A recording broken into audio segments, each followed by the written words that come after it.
Employees pension scheme है 1995 की। इसमें बहुत सारे ऐसे ज्येष्ठ नागरिक हैं जिन्होंने जब वो नौकरी में थे तब प्रोविडेंट फंड का पैसा, जिनकी मेहनत का पैसा है, वो प्रोविडेंट फंड से एक विश्वास के नाते से उन्होंने प्रोविडेंट फंड बनाया था।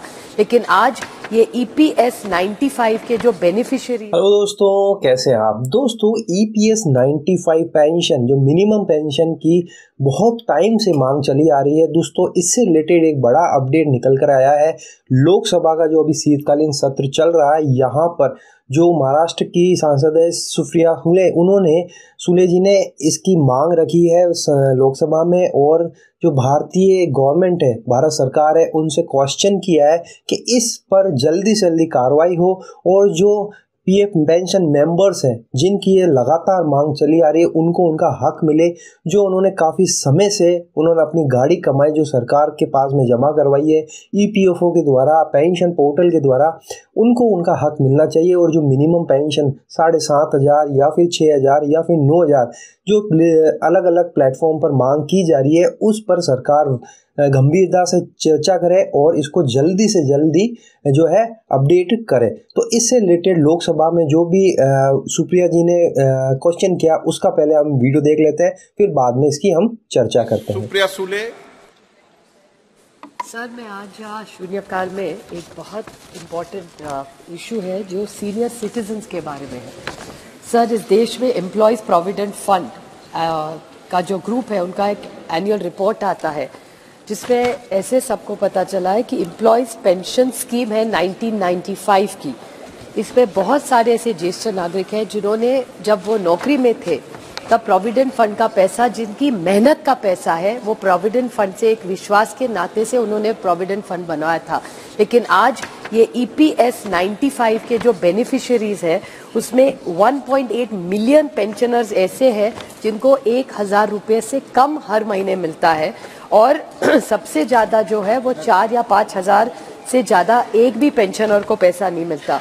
और एवरेज अगर इस पूरे वर्क सेक्टर का जो फोर्स है उसमें का अगर एवरेज निकले तो 1,500 रुपया ही EPS 95 को मिलता है। सर, आप सोचिए, आज इतनी महंगाई है, और अगर कोई दादा दादी या नाना नानी उनके छोटे से पोते या पोती को एक गिफ्ट भी देना चाहे उनके जन्मदिन पे, तो 1,500 रुपया अगर उनको पूरे महीने की उनकी हक की कमाई है, पूरा लाइफ उन्होंने बच्चों को बड़ा करने में किया, सारा पैसे बच्चों की सिखाई, घर लेने में डाल दिया, उसके बाद जब रिटायर होके अपनी मेहनत का जो हक मांग रहे वो भी 1,500 रुपया। सर, आप सोचिए 1,500 रुपया में एक रिटायर्ड आदमी कैसे जी सकता है? तो ये EP 95 की जो स्कीम है, बहुत बार वो आदरणीय प्रधानमंत्री जी, हेमा जी आज यहाँ नहीं है, लेकिन हेमा जी खुद इन सबको लेके माननीय प्रधानमंत्री जी को मिलने गई थी और प्रधानमंत्री जी ने उनको गारंटी दी थी कि वो कुछ करेंगे।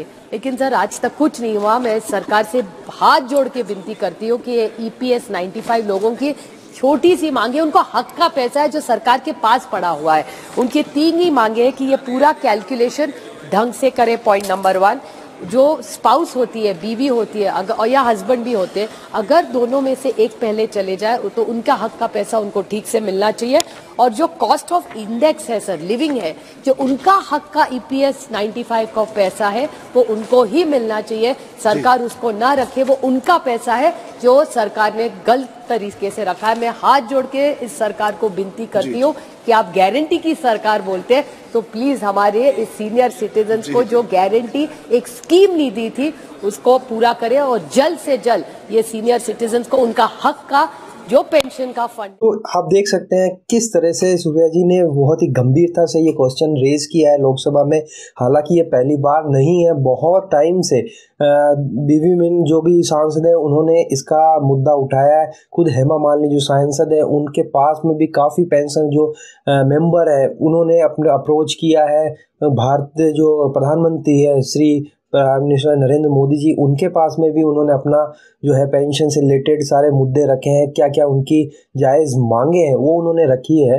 और बहुत सी बार खुद प्रधानमंत्री श्री नरेंद्र मोदी जी ने इसके बारे में आश्वासन दिया कि हाँ, हम इस पर गंभीरता से चर्चा करेंगे और जल्द ही जल्द इस पर कार्रवाई करने की कोशिश करेंगे। लेकिन दोस्तों, फिलहाल इस पर अभी तक कोई ऐसा ठोस निर्णय EPS 95 या EPFO या भारत सरकार की तरफ से निकल कर नहीं आया है। आश्वासन काफ़ी इस पर जोर दिया जा रहा है। हालांकि सुप्रीम कोर्ट की वजह से हायर पेंशन का एक विकल्प ज़रूर निकल के आया, लेकिन उसमें भी अभी थोड़ा सा टाइम लग रहा है।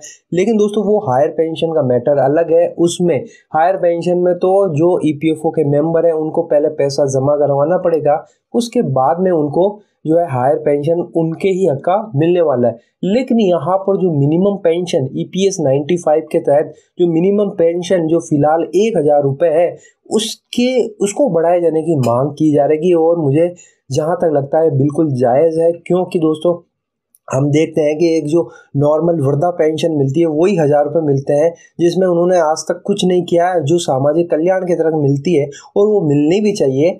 एक भारत सरकार या जो भी विन स्टेट गवर्नमेंट होती है उनका कर्तव्य होता है कि जो वृद्धजन होते हैं उनको एक गुजारे के लिए एक भत्ता मिलना चाहिए। लेकिन दोस्तों आप जहाँ बात करते हैं प्राइवेट एम्प्लॉय जिन्होंने ईपीएस 95 में अपनी पूरी सर्विस दी, ईपीएफओ पीएफ मेंबर्स में अपना अच्छा खासा पैसा जमा करवाया इतने सालों तक सरकार के पास में, लेकिन अब जब वो अपना हक मांगते हैं और उनको मिनिमम पेंशन के रूप में 1000 रुपये ही मिल रहा है। काफ़ी ऐसे पीएफ मेंबर्स हैं जिनको मात्र 1000 रुपये या उससे कम पेंशन मिलती है।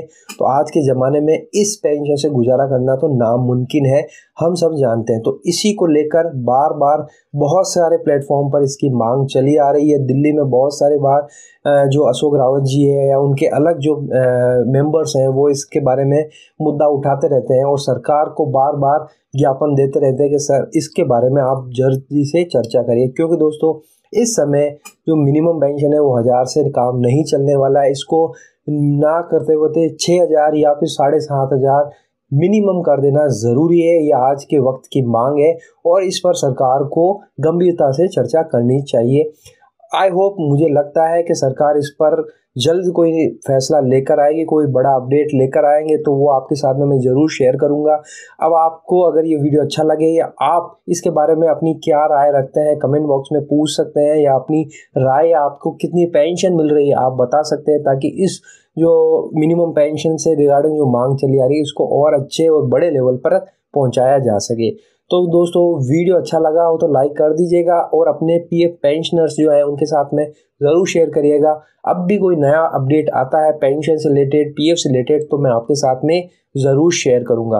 तो फिर मिलते हैं, तब तक के लिए अपना ख्याल रखिएगा और ज़्यादा से ज़्यादा चैनल को अगर आपने सब्सक्राइब नहीं किया तो सब्सक्राइब करके बेल नोटिफिकेशन को हिट जरूर कर दीजिएगा ताकि वीडियो आप तक पहुँच जाए। तो फिर मिलते हैं, तब तक के लिए अपना ख्याल रखिएगा। Thank you very much.